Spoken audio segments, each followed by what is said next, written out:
Sederalun, Pengadilan Negeri Blangpidi Aceh Barat Daya mendapat penambahan 4 hakim baru.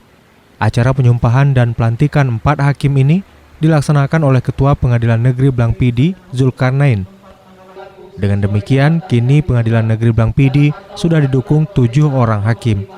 Kehadiran mereka, jadi kami hakim yang sebelumnya 3 diharapkan bisa membantu proses persidangan lancar dan pekerjaan-pekerjaan lain pun bisa lancar dengan kehadiran mereka.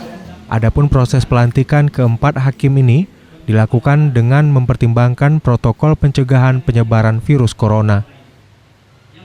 Dari Blangpidi, Zainun Yusuf, Serambi On TV.